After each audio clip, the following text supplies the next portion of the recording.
Bueno, buenas tardes a todas, todos y todes, bienvenidos. Siempre un gustazo escucharles. Estamos con algunos temas técnicos esta vez, eh, pero bueno, es muy lindo, está lleno de amigos y amigas. Esto va a ser, nos falta, ahí está Carlos intentando entrar, nos falta un vinito y ya hacemos el asado. Así que, bueno, es muy lindo estar acá, es muy lindo estar rodeados de amigos y amigas.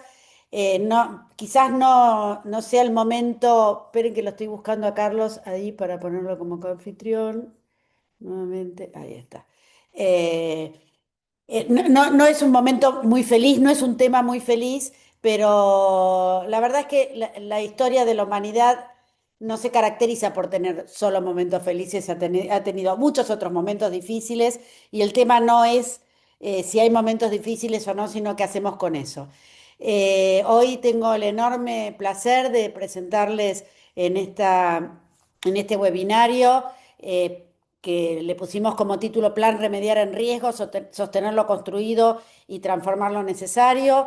A Federico Tovar y a Carlos Anistain son dos personas que no necesitan presentación y no necesitan presentación para bien porque tienen una enorme trayectoria, no solamente académica de escritura, sino también de la gestión y además son dos personas que y hablo en nombre propio y hablo también en nombre de muchas otras personas, han sido siempre muy coherentes y consecuentes con lo que dicen. Diría Cornelius Castoriadis, saben de qué hablan, piensan lo que dicen y hacen lo que dicen, y eso no es tan frecuente.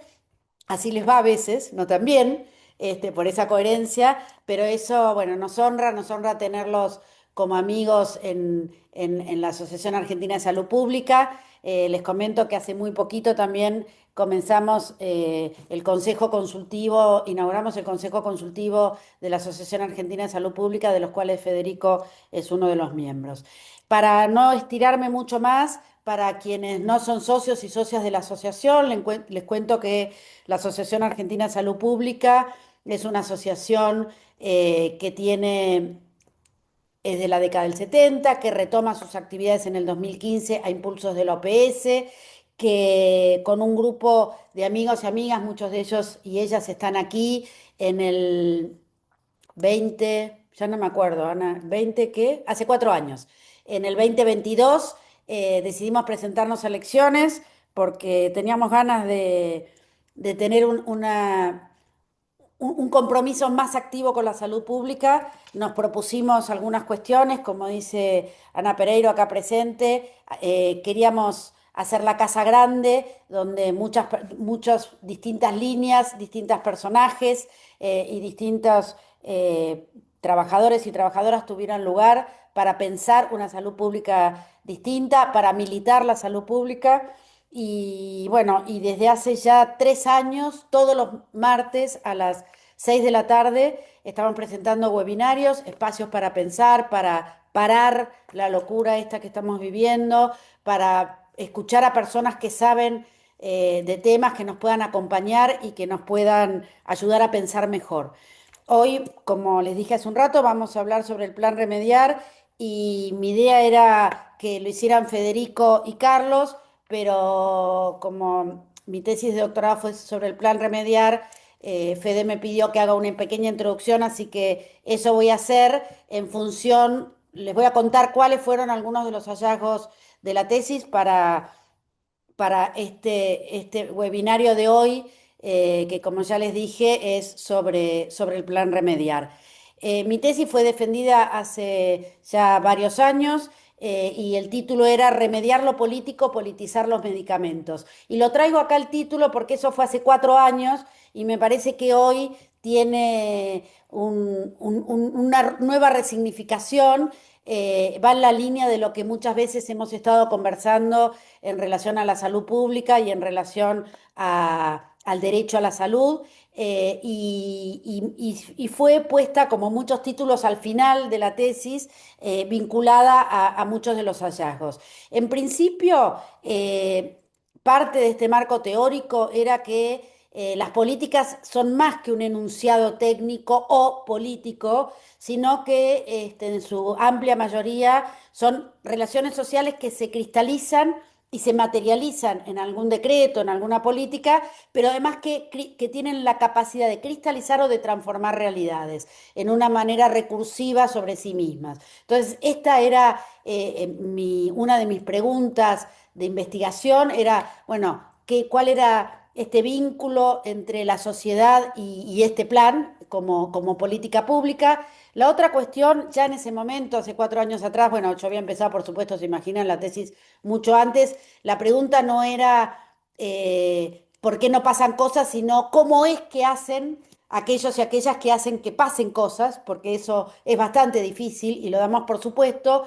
Y una de las cuestiones que fue bastante clara tuvo que ver con la crisis del 2001 como ventana de oportunidad, con este concepto de Kingdom, que él refiere que las ventanas de oportunidades son cuando un problema, una solución y un proceso político determinado se encuentran entre sí. Esta fue una ventana política y esto quiero también poner bastante el acento en esto porque fue muy iluminador, pero de todas maneras las ventanas políticas, como voy a desarrollar acá, son condiciones necesarias pero no suficientes. Entonces, esto fue una cuestión que demarcó, pero hubo otras cosas y antes de esas otras cosas quiero comentarles algunos de los hallazgos del plan Remediar en términos de qué tiene, desde mi punto de vista, el plan Remediar para enseñarnos. En primer lugar, es que una buena política siempre desborda sus objetivos implícitos. Y deberíamos analizar las políticas, en este caso el plan Remediar, más allá de cuántos medicamentos a cuántas personas, si el botiquín, si no el botiquín, digo, y esto fue muy claro. Y esto es lo que Giddens habla de las externalidades. Y en esto fue muy claro, a veces son positivas y a veces negativas.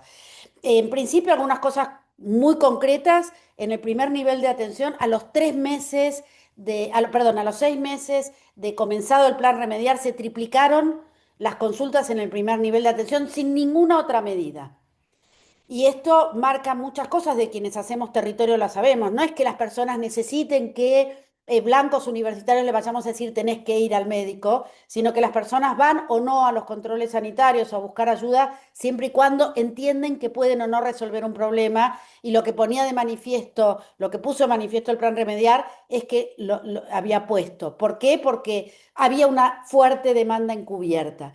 Y ahí hay alguna otra cuestión que tiene que ver en términos de consulta, que también tiene que ver con construcción de ciudadanía. ¿Qué tipo de ciudadanía se construye con una política que resuelve los problemas de la población? Digo, una dimensión sanitaria y una dimensión política.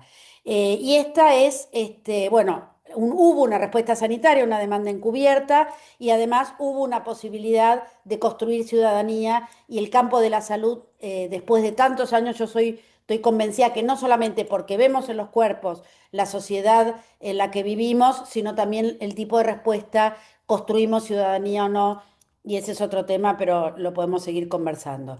La otra cuestión es que al poco tiempo, cuando comenzaron esto, la conformación del Estado como un monopsomio, y esta palabra la aprendí ahí, y cuando entrevisté me dijeron eso, se constituyó un monopsomio, lo tuve que ir a buscar.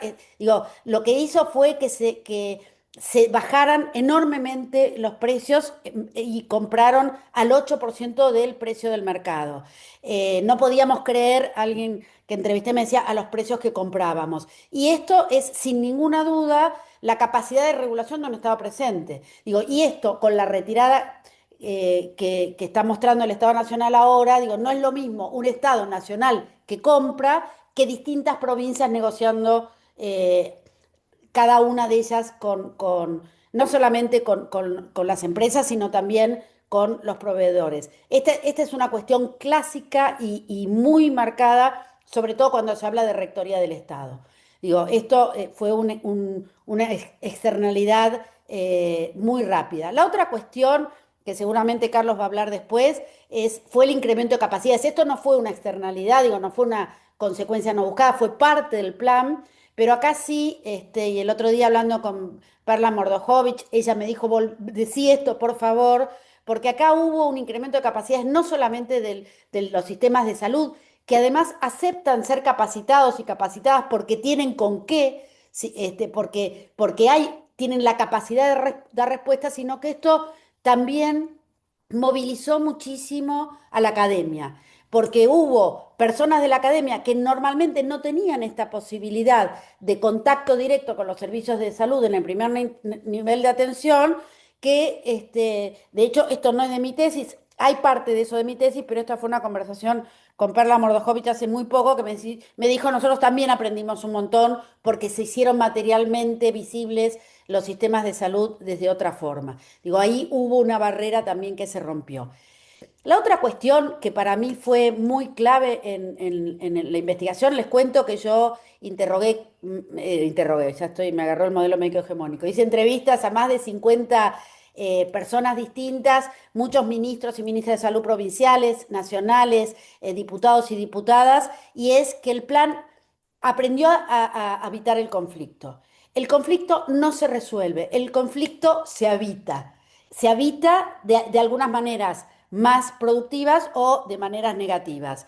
Y la otra cuestión, y que esto sí puso muy de manifiesto el plan, que no es solamente importante el qué, sino el cómo se definen las políticas. Mucho de esto también lo va a hablar Carlos, pero acá hay algunas cuestiones que yo les querría comentar. Una de ellas fue hubo muchos conflictos con la industria, hubo un conflicto muy importante que ahí ayudó mucho también la crisis, digo, aprovechar la crisis y decir, bueno, esto pasa y después se dieron cuenta que podían vender muchos medicamentos aunque el margen de ganancia no fuera tan grande y que la cantidad de alguna manera les beneficiaba.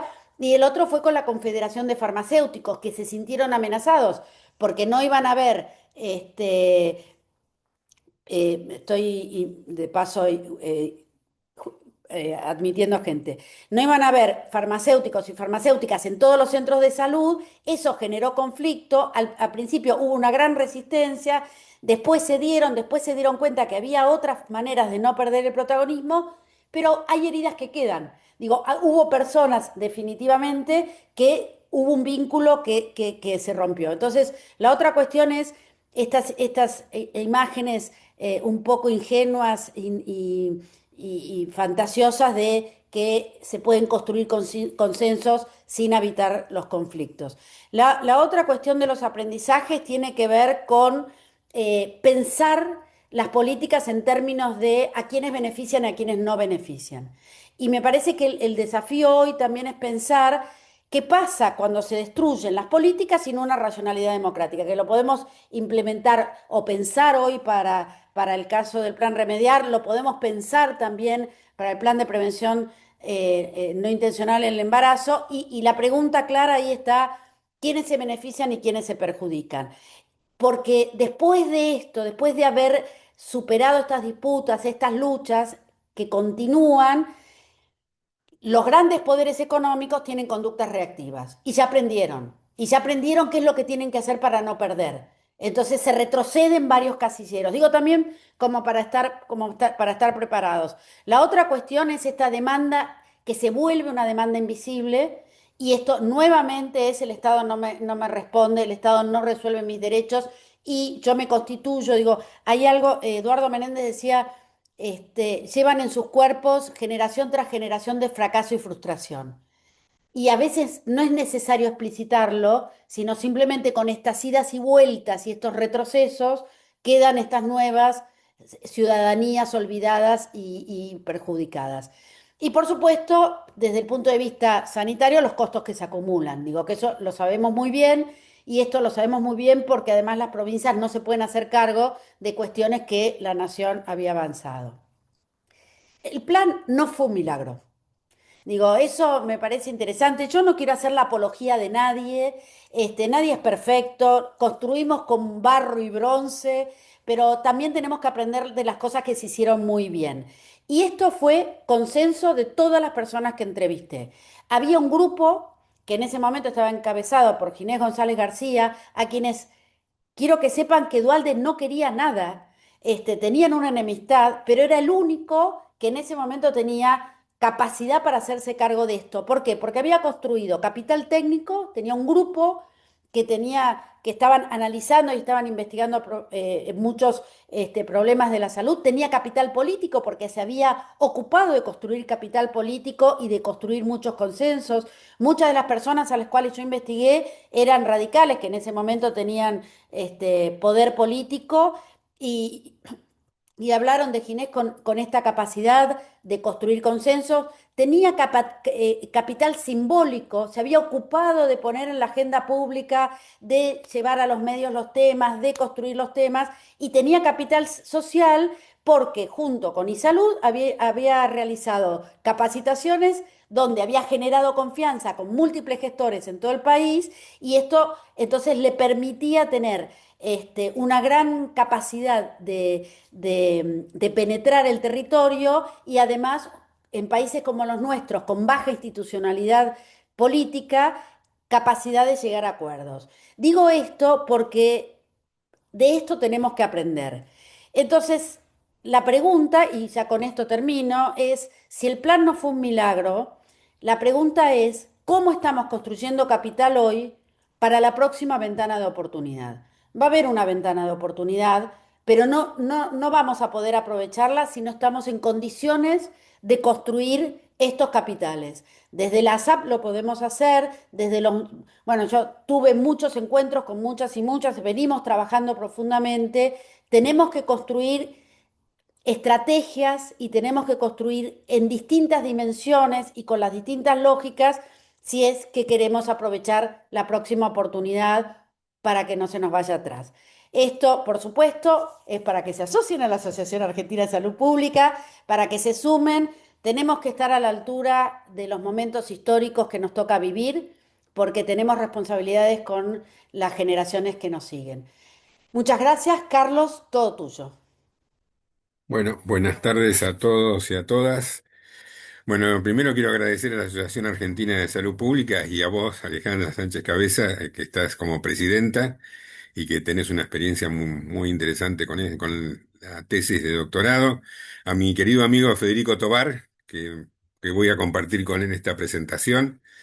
Yo se las voy a ver si la voy a ver, presentar ahora.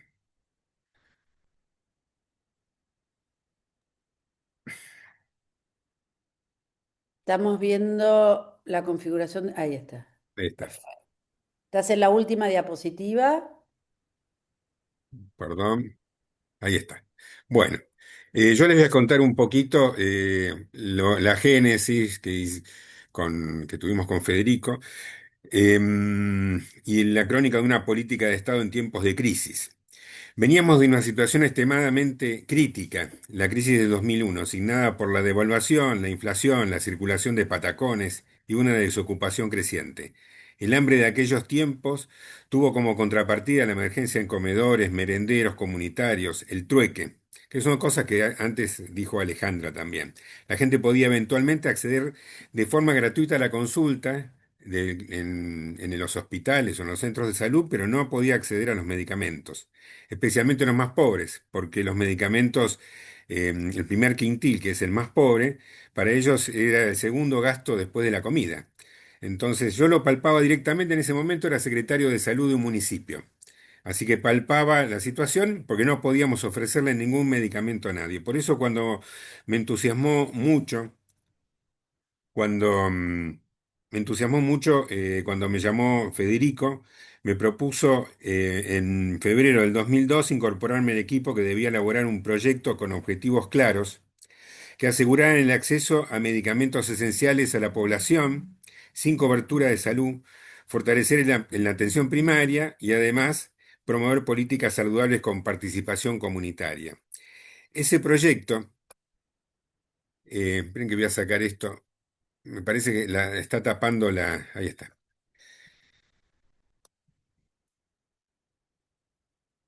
Un momentito. Ahí está. Bueno, ese era un proyecto, este proyecto que luego se convertiría en el Plan Remediar, conjuntamente con la ley de genéricos, fueron las dos caras de una misma moneda para mejorar el acceso a la población a los medicamentos. Una para el sector público que los podía obtener gratuitamente y el otro para el mercado para regularlo. Era un proyecto muy ambicioso. gestado en el marco del DNU de emergencia sanitaria, que no fue muy útil, y financiado por el BID, pero por la reconversión del programa PROAPS, el programa de reforma de la atención primaria. Yo les voy a contar un poco la cocina, un cambio de paradigma que se dio. Originalmente el programa igual se iba a llamar GENAPS, Genéricos de APS. Pero después Manuel Limérez, que estaba en el ANMAT y que era del gabinete de Ginés González García, nos propuso utilizar un nombre más empático, Remediar.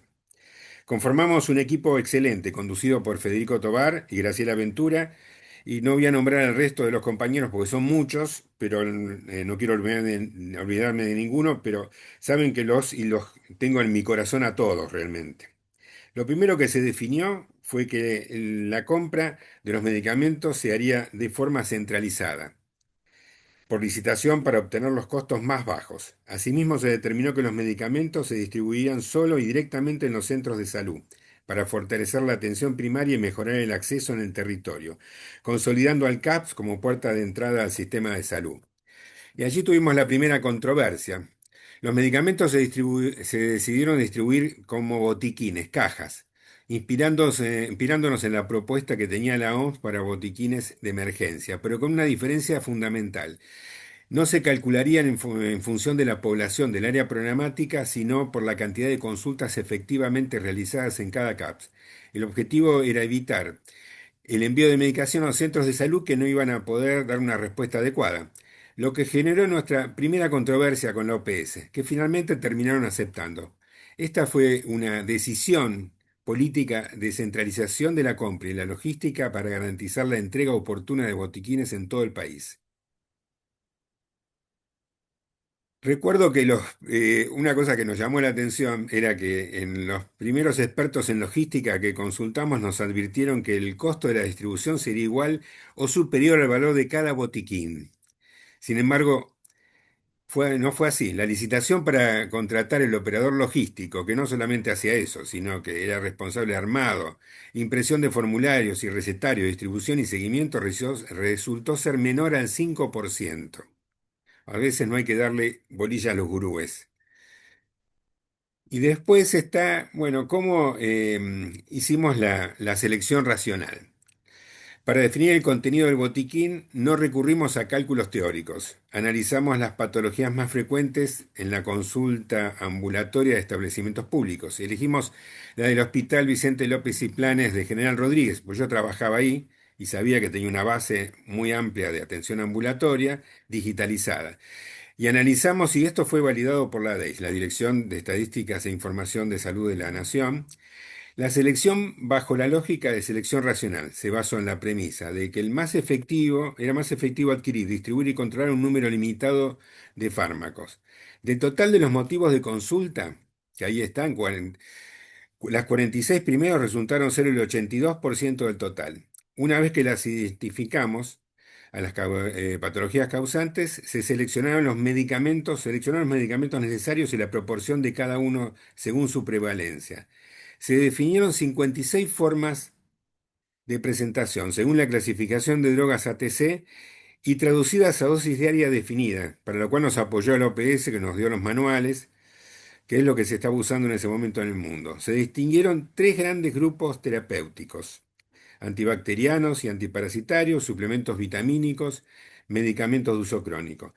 Se armaron esquemas terapéuticos basados en el modelo de PROMIN de patologías trazadoras y sus tratamientos, ordenados alfabéticamente por enfermedades o problemas de salud frecuentes y con su perspectiva de codificación según la clasificación estadística del problema de salud en atención primaria, CEPSAP, que ahora no se usa, pero que en aquel momento era el déficit que tenía la OMS. O sea, nosotros apoyamos a la Comisión Nacional y las ayudamos a que terminaran, lo publicaran, lo publicamos, la cual fue fundamental ante la vacancia que tenía la OMS en el 2002 respecto a diagnósticos y motivos de consulta en el primer nivel.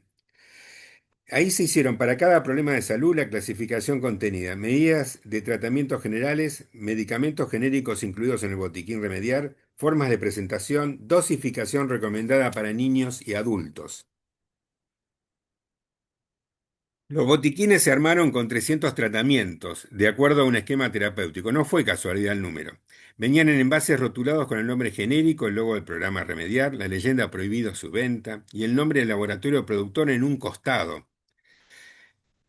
Estaban preparados para atender la demanda mensual de una población de 1.800 personas, teniendo en cuenta una tasa de uso de consultas año, que en esa época para el sector público era de 2, en un CASP que tuviera por lo menos 20 horas semanales de consulta de atención médica, que, que justamente cada 20 minutos darían 300 consultas.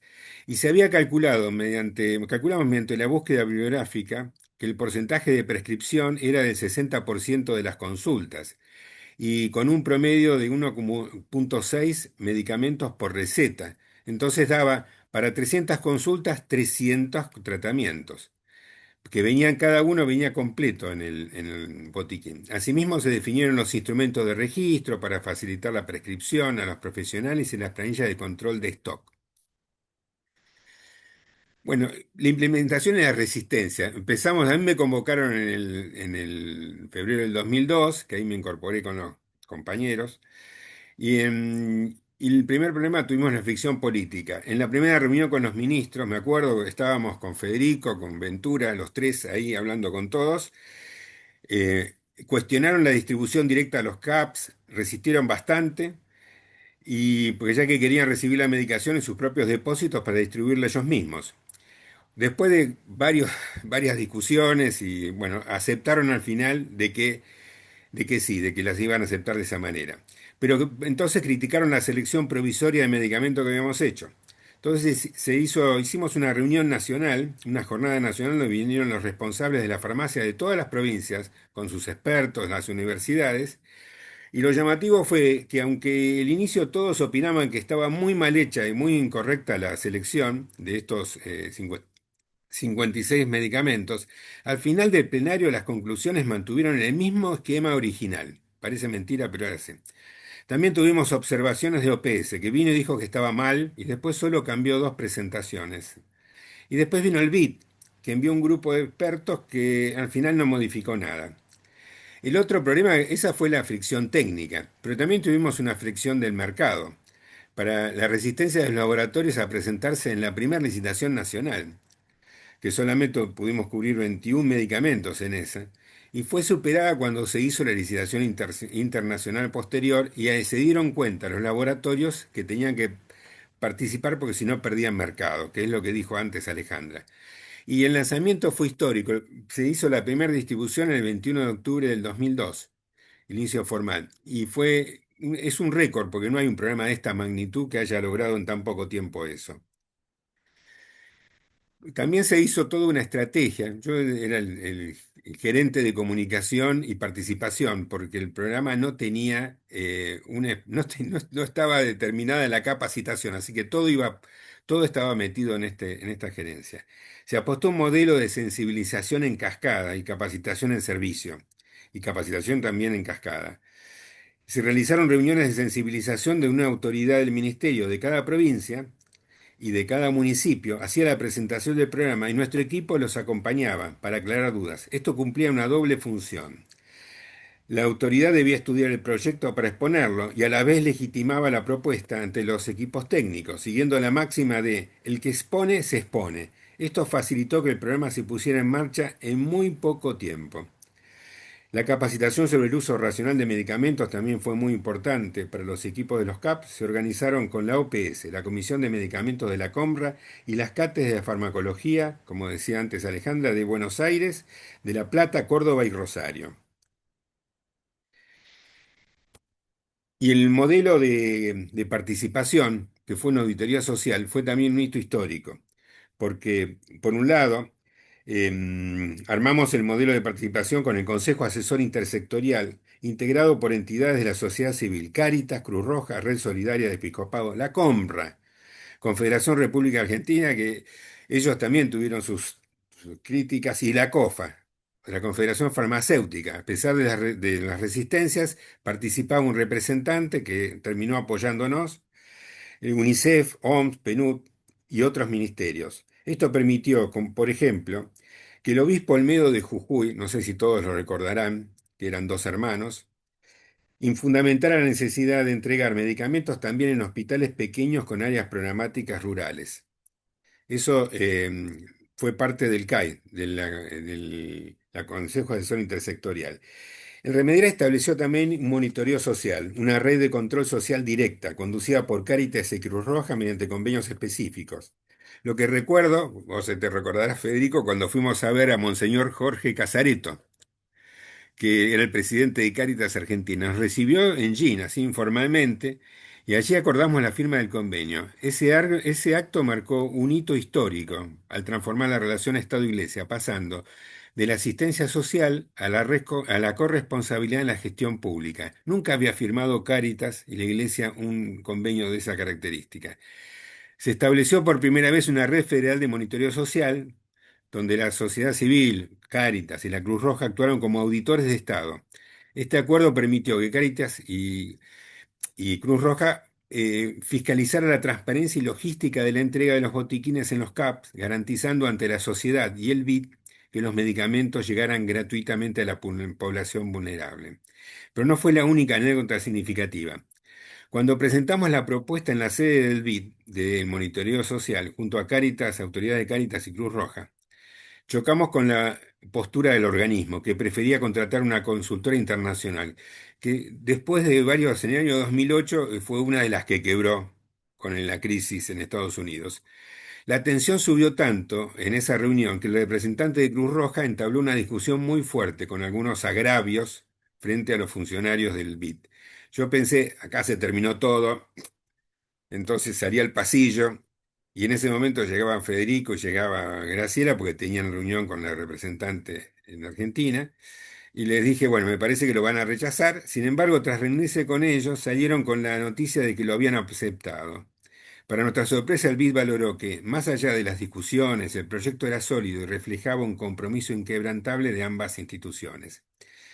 También integramos los consejos consultivos provinciales y municipales del Ministerio de Trabajo, el programa Jefas y Jefas de Hogar, y empezamos a desarrollar los consejos locales de salud. Y armamos un call center, Remediar, para consultas, reclamos o denuncias. Un modelo muy innovador para la época, montado sobre el que tenía el de SIDA, que estaba hasta ese momento, pero no con esa característica. Y se sumaron entonces la página web, los canales digitales y soportes técnicos para la gestión, consultas y mantenimiento de datos. Ese, ese sistema funcionó como un nexo de comunicación en control entre el Estado y los beneficiarios, garantizando que cualquier irregularidad fuera registrada y resuelta y auditada mediante auditorías administrativas del Remediar en los CAPS. El Remediar no fue solo un programa de provisión de fármacos, fue la respuesta ética y política de un Estado que en su hora más oscura decidió que el acceso a la salud no podía ser un privilegio del mercado, sino un derecho humano garantizado en cada rincón del territorio. Así que bueno, yo me siento muy orgulloso de haber estado en la formulación y lo dejo a Federico para que le ponga la frutilla al postre. Muchas gracias. ¿Se escuchó bien? Sí, Sí, se escuchó perfecto. perfecto, Carlos. Muchísimas Muchas gracias. gracias, Carlos, nos emocionaste mucho. Bueno, me alegro. Yo también me emocioné. Así se hacen las cosas con el corazón. Tenés que dejar de compartir, Carlos.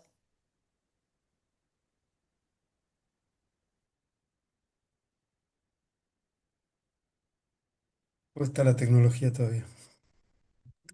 Listo. Bueno, yo también quiero agradecer mucho a la asociación, a Alejandra y a todo el auditorio este espacio. Hasta ahora lo vengo disfrutando mucho. Me dieron muchas ganas de contar anécdotas que me vinieron a la memoria, pero me parece que no es lo adecuado. Me parece que lo adecuado es recoger el guante de esa ventana de oportunidad que optimistamente Alejandra plantea que no va a faltar. Entonces, me quiero centrar mucho más en qué es lo que uno no tiene que dejar de hacer o que uno tiene que tener muy claro en el momento de buscar respuestas de este tipo. No voy a hacer una apología de remediar, ni tampoco voy a hacer una crítica, que sí la tengo, a todo lo que pasó después, digamos, porque el remediar que se está desmontando ahora no es esa perfección que narraron Alejandra y Carlos. Pero sí quiero contar que al poquito tiempo de salir, yo estuve muy poco tiempo en remediar, al poquito tiempo de salir, el BID me invitó a resolver problemas similares con otros préstamos que tenían. Después el Banco Mundial, como suelen hacerse, le robó el consultor y me fui con el Banco Mundial. Después trabajé para la Unión Europea. Bueno, trabajé en 14 países. Alguna vez lo llevé también a Carlos, que aportó su magia en Ecuador. Y en un momento dado, la revista de la UNAM, de la Universidad Autónoma de México, me pidió que sistematizara las lecciones aprendidas con programas de atención primaria y medicamentos. Entonces, hice un documento que fue publicado. Estoy tratando de compartir, es solamente, digamos, la ilustración de la tapa. No sé si lo están viendo esto. Sí, perfecto, en pantalla completa. Ok, lo que quiero es contarles con algún parchecito las 10 lecciones más importantes que obtuve a partir de este trabajo. Lo primero que quiero destacar es lo siguiente. La vez pasada escuché a Sebastián Campanari, un amigo mío que me encanta cómo escribe, y decía que las ideas son como los cepillos de diente, todos tenemos uno y nadie quiere usar el del otro. No quiero hacer eso con remediar, digamos, reconozco que hay ideas muy buenas que no son de uno, entonces hay que defender las ideas propias, pero también hay que aceptar que otros pueden tener buenas ideas. Hay experiencias que han funcionado muy bien y de hecho hay una que todavía continúa en Brasil, que ha aumentado muchísimo el acceso a medicamentos en el primer nivel de atención y pasa por farmacias comerciales, que es remedio popular, o farmacia Dopó, como se llama ahora. Hemos replicado el modelo de Brasil en Honduras con un contrato capitado con la farmacia. Entonces, la idea era que así como hay médicos de cabecera con población adscripta, hubiera farmacéuticos de cabecera con población adscripta. Eh, bueno, ahora hay un modelo que no podemos decir que sea de atención primaria, pero es mucho más avanzado, que desarrolló Amazon y Google en El Salvador para Bukele, pero que ha promovido muchísimo el acceso a medicamentos. Alejandra mencionaba el tema de las compras y ella decía, bueno, las compras provinciales no pueden lograr esa economía de escala. En realidad hay tres experiencias de centrales de compras públicas que lo que hacen es una licitación para todo el país, pero permiten que la compra la haga un municipio o un hospital. Y han funcionado muy bien. De hecho, en Guatemala llevan más de 30 años haciéndolo. La Cenabás lo hace muy bien en Chile. La Cenabás de Chile, es la Central Nacional de Abastecimiento, incluso incorporó la posibilidad de abastecer farmacias privadas, porque consiguió tan buenos precios que se constituyó en un mecanismo alternativo de provisión hasta para el sector privado.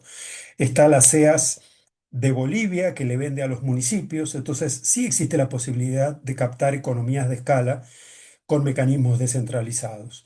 Lo que quiero destacar es que los programas verticales no son la única alternativa y que cuando formulamos remediar, siempre pensamos que en menos de 2 años se descentralizaría las provincias, cosa que jamás se hizo porque no me importa, digamos, no es el momento de discutir eso.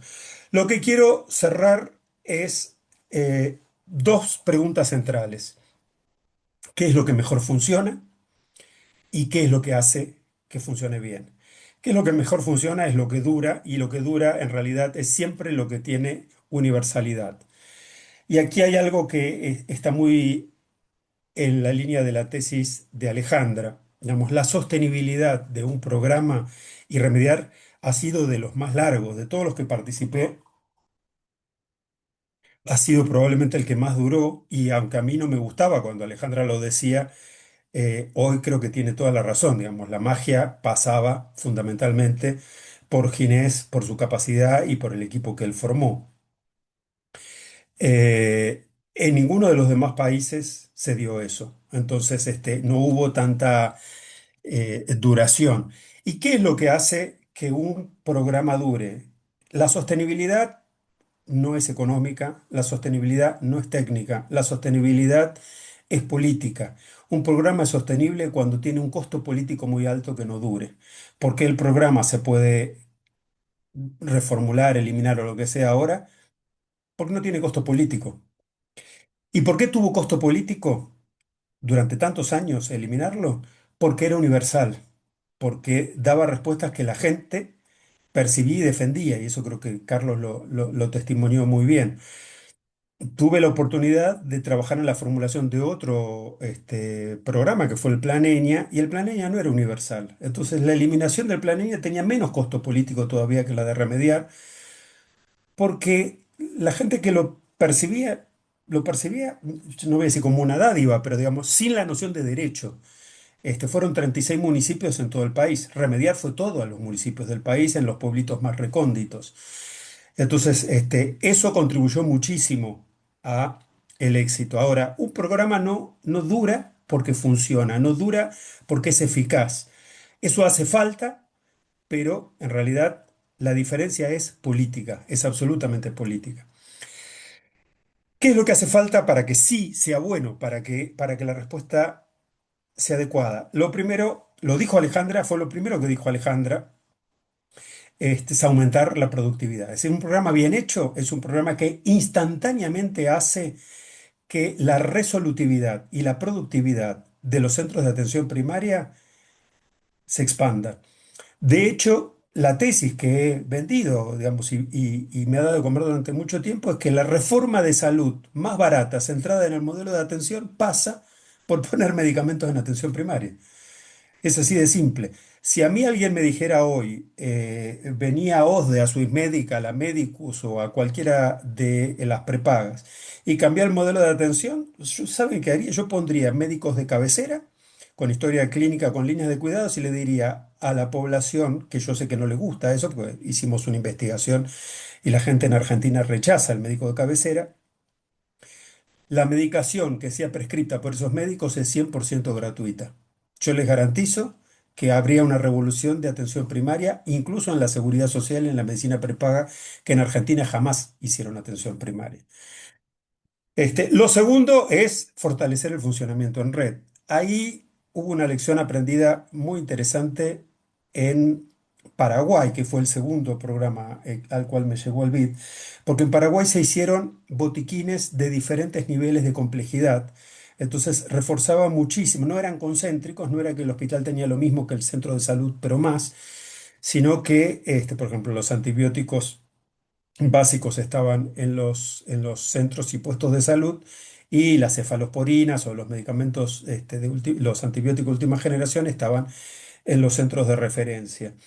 Y fue impresionante cómo se divide el trabajo y cómo por primera vez en la historia, en mi historia por lo menos, yo vi la contrarreferencia. Siempre digo, fui educado en la fe cristiana y creo en la resurrección de las almas, pero nunca la vi. Fui educado en el sanitarismo y creo en la contrarreferencia, pero yo jamás vi un paciente que fuera derivado y volviera al primer nivel. En Paraguay lo vi. Y el incentivo era el medicamento. Por otro lado, cuando la selección se hace en forma adecuada, cuando los envases son adecuados al tratamiento, aumenta muchísimo la prevención. Digamos, por ejemplo, la prevención de la malformación del tubo neural a través del hierro y el ácido fólico, el evitar aumentos de riesgo en cardiovasculares, etcétera. Hubo un conjunto de factores que se logró tanto en el caso de remediar como, y hay investigaciones muy interesantes hechas en otros países, de cómo, por ejemplo, disminuyen los comas diabéticos, o sea, disminuyen todos los casos de mayor complejidad con acceso oportuno a medicamentos en el primer nivel de atención. Hay una literatura muy interesante, porque me acuerdo que así como Carlos mencionaba que la COFA no fue muy receptiva al inicio con la propuesta de remediar porque sacaba a los pacientes de la farmacia, en Brasil, cuando empezaron con una acción que pasaba por farmacia, todo el movimiento sanitario estaba en contra de eso, o sea, hubieran sido mucho más receptivos de una idea como la de remediar que distribuía los kits directamente en los CAPS. Y sin embargo, el IPEA, el Instituto de Pesquisa Económica Aplicada, hizo una investigación muy, muy grande y demostró el impacto epidemiológico que tiene el promover el acceso en el primer nivel, aun cuando no es en el servicio público, digamos. Esto creo que es el talón de Aquiles de remediar y es el desarrollar un sistema de información inteligente, un sistema de información resiliente. Creo que remediar fue diseñado en ese sentido, con un formulario que controlaba, una ficha Cardex que controlaba los inventarios y permitía reponer los stocks en los centros y cuando comenzamos también procesando recetas. Al final el programa no tenía nada de eso y mandaban a los CAPS lo que tenían o lo que querían o lo que podían, digamos. O sea, se fue transformando en un programa. O ¿cómo quieren, cómo pueden hacer para destruir cualquier programa? Destruyanle el cerebro, destruyanle el sistema de información. Y yo creo que ese ha sido un aprendizaje muy importante. Y lo otro es que con Remediar, esto lo dijo una vez Carlos Basalo, Remediar procesando 500.000 recetas por año estaba generando un sistema de información estratégica impresionante en salud, es decir, un sistema de información epidemiológica. Y de hecho, digamos, se basa, como mencionó Carlos, en un sistema de información que más o menos funcionaba a nivel local para hacer la selección racional, para hacer los cálculos y se retroalimenta un programa bien hecho, retroalimenta información permanentemente. Esto lo vi muy bien también en Guatemala y en Ecuador. Es decir, uno empieza siempre a ciegas, pero a medida que va avanzando va generando información. Yo siempre digo, en los países donde empezamos armando kits, el primer kit es un promedio. Es decir, es como si yo tomara el promedio de las cinturas de todos nosotros y hiciera un pantalón estándar que no le va a quedar bien a ninguno. Pero como todos los meses para reponerte, yo te pido que vos me reportes el stock, después lo voy ajustando, es decir, lo voy haciendo a la medida. Y así ha funcionado en muchos países. Y eso es lo que permite esa magia que mencionaba Carlos, que es arrancar tan rápido, porque fue absolutamente acelerado el lanzamiento. La verdad es que lo hemos hecho también en otros países bastante rápido, en otros no tanto, digamos. Por otro lado, hay dos problemas graves que los mencionaron muy bien Alejandra y Carlos cuando hablaba de las fricciones. Acá estamos en una alquimia complicadísima. Estamos juntando dos acciones absolutamente subversivas que cortan negocios, la atención primaria y los medicamentos. La expansión de la atención primaria rompe negocios. Cuanto más resolutiva es la atención primaria, menos servicios especializados se consumen, menos servicios de internación, menos servicios de complejidad. Entonces, digamos, expandir la respuesta en atención primaria rompe negocios, siempre, en Argentina y en cualquier otro país. Y mucho más cuando estamos hablando de medicamentos, porque los medicamentos triplican su utilización y cuadruplican su facturación cada 15 años, es decir, cada generación. Entonces, es un gasto que está haciendo metástasis en los sistemas de salud y la provisión gratuita de medicamentos, sí, claro que genera urticarias y todo tipo de reacciones. Tenemos mil anécdotas, pero no vale la pena centrarse en eso. Por el otro lado, los programas bien hechos son programas centrados en la calidad de la atención, en esquemas terapéuticos, en capacitación de los prescriptores, en el monitoreo de los casos. Entonces también es otro componente. El uso racional desde la selección, desde el monitoreo del uso, lo que llamamos Drug Utilization Research, e incluso de digamos, la verificación, el control y la promoción de la adherencia a los tratamientos. Eh, Sin eso, Ricardo Bernstein decía, acceso es disponibilidad con uso racional, si no, no es acceso. Me parece, siempre tomo esa definición, pues me parece genial. Sin uso racional, estamos envenenando a la gente, digamos, estamos repartiendo muestras gratis.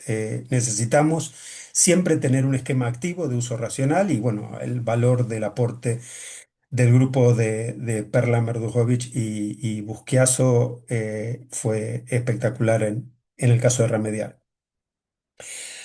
Por otro lado, ya mencioné el tema de las acciones. Acá está repetido, les pido disculpas, se me pasó este de las acciones preventivas, se me repitió. Y lo último que me parece central no es lo que fundamenta un programa de atención primaria con acceso a medicamentos, pero eso sí es la frutilla del postre, es el impacto redistributivo que tiene. En el caso de Remediar lo medimos, mejoró el coeficiente de Gini en el gasto de bolsillo de medicamentos en un 50% en solamente un año. Fue una cosa impresionante. Y esto tiene que ver con una magia increíble que yo no entiendo cómo la Organización Mundial de la Salud no la promueve más.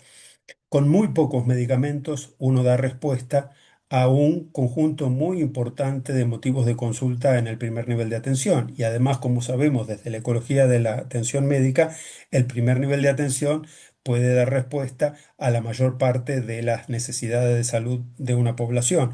Con lo cual, digamos, nos estamos ahogando en un vaso de agua porque si nosotros consiguiéramos promover el acceso a un conjunto, el acceso universal, a un conjunto muy restringido y bien calculado de medicamentos, podríamos reducir la carga de enfermedad a la mitad y reducir el gasto de bolsillo de una manera significativa. En ese momento, como bien dijo Carlos, mucho más porque hubo una encuesta del Banco Mundial en plena crisis que decía que el 98% de la población en 4 meses había percibido síntomas, el 70%, no, perdón, el 40% había consultado y menos del 5% había accedido al medicamento. Es decir, había unas barreras de acceso impresionantes. Quiero creer que hoy no es así. Por último, lo que quiero decir es, tenemos muchas lecciones aprendidas, hay muchos mecanismos alternativos, hay muchas ideas, pero hay que destacar lo político. Es decir, al final lo que hace que las cosas funcionen siempre es político. Digamos, espacios como estos son geniales para generar masa crítica, para generar alertas, para generar inteligencia en red, pero el punto de apoyo es siempre político. Todo empieza con la voluntad política y todo termina con la voluntad política. Lamentablemente también todo termina con la voluntad política. Si no tiene costo político la discontinuidad, aún la mejor respuesta no va a funcionar. Era eso lo que quería compartir con ustedes y yo quedo disponible para el diálogo y las preguntas y comentarios. Gracias. Muchísimas gracias, Fede, muchísimas gracias, Carlos, clarísimos los dos.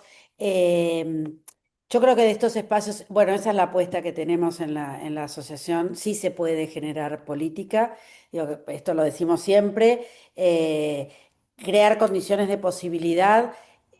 Abrasco es una muestra de eso, digo, el Sistema Único de Salud es una muestra de lo que se pudo hacer en un país como Brasil porque se construyó voluntad política y me parece que esta es una apuesta, esto lo hemos conversado muchas veces con muchas de las personas que están acá, que forman parte de la comisión directiva y de muchos consejos de la Asociación Argentina de Salud Pública, es construir este frente político, de político técnico, porque si no también entramos en esta cuestión, digo, de solo política sin respaldo técnico, pero sin ninguna duda. Por eso el nombre de la tesis era politizar los medicamentos, digo, y tenemos que volver a politizar la salud. Yo les quiero contar, ahí estoy compartiendo en el chat, que desde la Asociación Argentina de Salud Pública, en conjunto con las dos federaciones de generalistas, en conjunto con la red de investigadores e investigadores en salud, con la Sociedad Argentina de Medicina, con ISALUD, con SUMEC y con Surcos Asociación Civil. Estamos impulsando este movimiento que se llama Agenda, que es articulación para una gobernanza estratégica nacional del derecho a la salud. La primera etapa fue definir 11 ejes que nos parecían estratégicos en términos de generar un movimiento que pudiera impulsar algunos ejes estratégicos como sistema de información, como transparencia, como participación, y ahí los van a encontrar. Hicimos una consulta, definimos estos ejes y estamos ahora haciendo una consulta nacional en todo el país por medio de esta encuesta a la que pueden acceder por ese link, así que les pedimos que nos ayuden a difundirla. Nos queda muy poquito tiempo.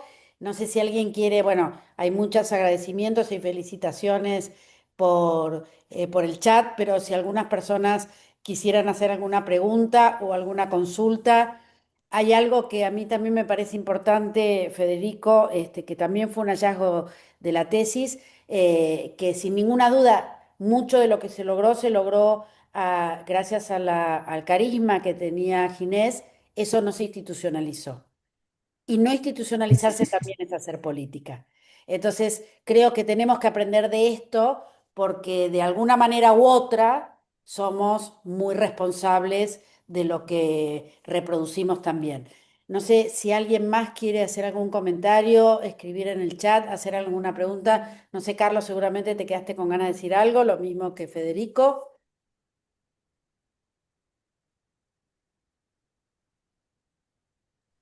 Por mi lado no, estoy satisfecho, gracias. Yo tampoco, así, un gusto haber estado con todos ustedes. Hay un montón de amigos acá, entre los que están, sí que muchos amigos. Y es un gusto estar acá y bueno, compartir esto, porque primero es emocionante saber lo lamentable que han sacado de remediar con lo que significa para la gente.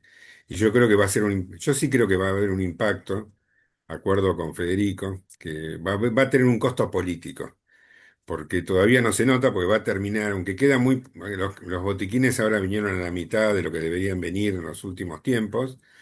Todavía faltan como 2 meses para llegar a que se terminen completamente y esto va a generar un gasto muy, muy grande, ¿eh? Cada centro de salud recibe, en un municipio puede haber 40 centros de salud y reciben entre 1 y 5 y 10 botiquines.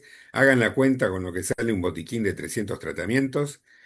Y entonces es imposible que lo pueda la gente solventar, los municipios y las provincias. Así que me parece que va a haber un impacto.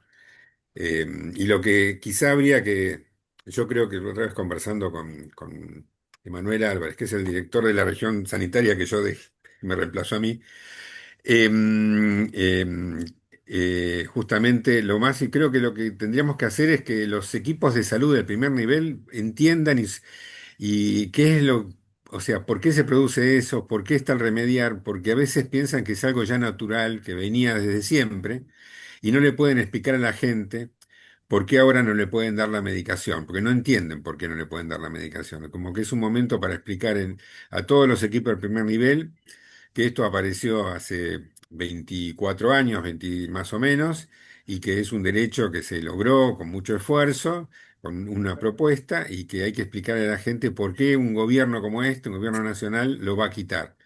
Y que puedan explicarlo a la gente para que genere toda una resistencia hacia el gobierno nacional, ¿no es cierto? Eso es lo único que yo espero que esto pase.